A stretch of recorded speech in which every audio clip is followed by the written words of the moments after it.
Bonjour à tous, c'est Alexandre de Gaines, j'espère que vous allez bien aujourd'hui. Nous sommes le 1er mai et ce sont vos Daily Crypto News. Le marché est relativement stable après le gros move vers le haut que le Bitcoin a fait. Le halving est dans une dizaine de jours. On va voir comment les choses évoluent d'ici là. On va garder un œil vraiment proche sur le marché. On va commencer tout de suite. Alibaba qui brevette un système pour repérer les copieurs de musique en utilisant la blockchain. Il y aura un nœud de validation et plusieurs nœuds qui contiendront des musiques connues et il y aura ainsi une analyse d'originalité qui sera effectuée par le nœud de validation qui se basera sur les données dans les nœuds de bibliothèque qu'ils appellent pour les comparer à des musiques connues et voir s'il y a des morceaux similaires. Il y a déjà des solutions centralisées et similaires qui existent évidemment, mais le fait que ce soit décentralisé peut apporter un peu plus, un peu moins d'intervention humaine et peut-être un peu plus d'autorité, du fait que ça peut être, moins facilement falsifiable. Donc c'est intéressant en tout cas de voir que des géants comme Alibaba, heu, cherchent à breveter des technologies blockchain de manière continue. Porsche, qui investit également dans la blockchain, dans une entreprise qui a levé 6 millions de dollars récemment. Cette entreprise euh, cherche à créer une application qui va permettre d'avoir un historique complet des véhicules. Cette entreprise a déjà plus de 50 000 véhicules sur sa plateforme en Allemagne, aux États-Unis et au Royaume-Uni, donc c'est pas rien. Il y a d'autres compétiteurs qui font ça, notamment, une petite, ICO qui s'appelle Car Vertical, qui permet en utilisant, le VIN number de pouvoir, avoir l'historique d'un véhicule.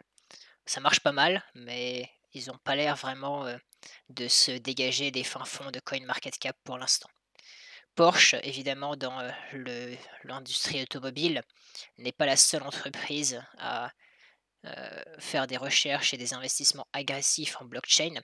General Motors avait aussi fait une demande de brevet pour un système de mise à jour continue de cartes de navigation pour les véhicules autonomes. Voilà, donc évidemment les véhicules autonomes qui vont arriver de plus en plus. Tesla, honnêtement, a déjà un système qui est très très très prometteur, qui fonctionne à 99,999% des cas.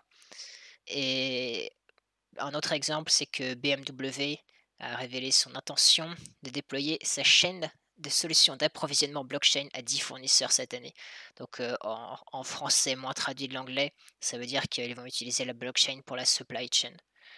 Et donc voilà, globalement, beaucoup d'entreprises très connues et grosses dans l'automobile, l'industrie automobile investissent dans la blockchain, qui est une bonne nouvelle évidemment pour l'écosystème. Genesis, qui est une entreprise qui offre des prêts aux investisseurs institutionnels, aux boîtes de market making et aux autres grosses entreprises comme ça qui jouent sur le marché. On peut voir ici qu'ils ne font pas de prêts de moins de 100 000 dollars.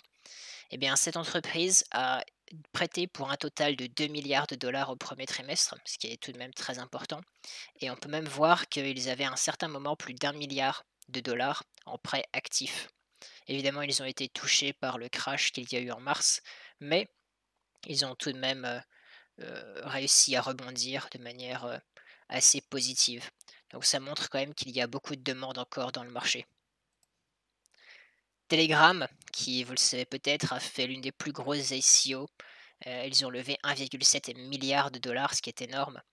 Ils ont manqué leur date butoir du 30 avril pour lancer TON, leur token.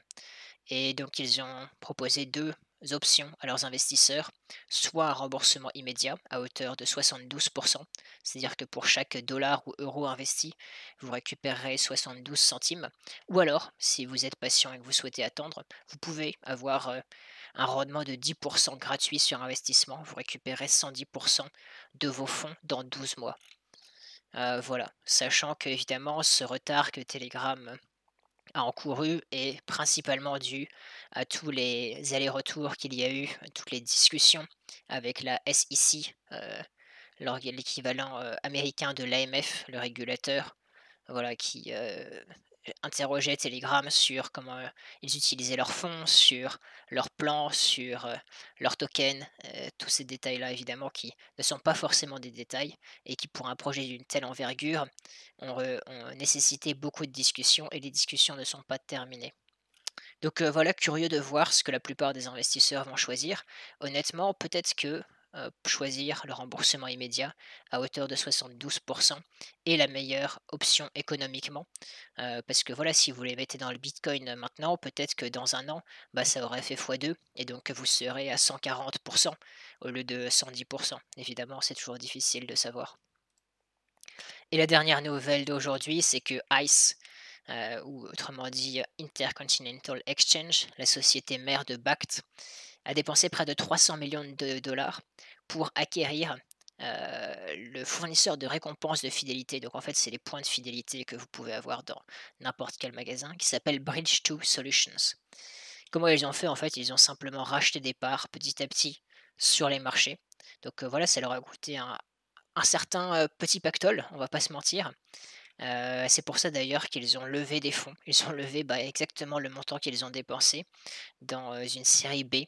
Ils ont dit évidemment qu'une partie de ces fonds levés, serait utilisée pour payer, leurs gros achats qu'ils ont faits et donc on peut voir qu'ils ont déjà une application, une intégration avec Starbucks et donc ça permet d'utiliser ce qu'ils appellent Backed Cash et leurs utilisateurs reçoivent ensuite, bah, le produit de Starbucks et on peut imaginer qu'ils vont chercher à intégrer cette entreprise donc qui gère tous les points de fidélité à cette application et peut-être à d'autres applications dans le futur. C'était tout pour aujourd'hui. Encore une fois, on voit que l'écosystème crypto est actif avec de nouveaux brevets, de nouveaux investissements, que même les prêts se portent assez bien malgré le crash, on voit que ça commence à remonter. Telegram, voilà, qui les péripéties continuent. Pour l'instant, l'aventure ne s'arrête pas. On va voir comment, ça continue à avancer et toujours l'inconnu Bitcoin, comment ça va se passer pour le halving? Eh bien, la suite du feuilleton demain dans les news.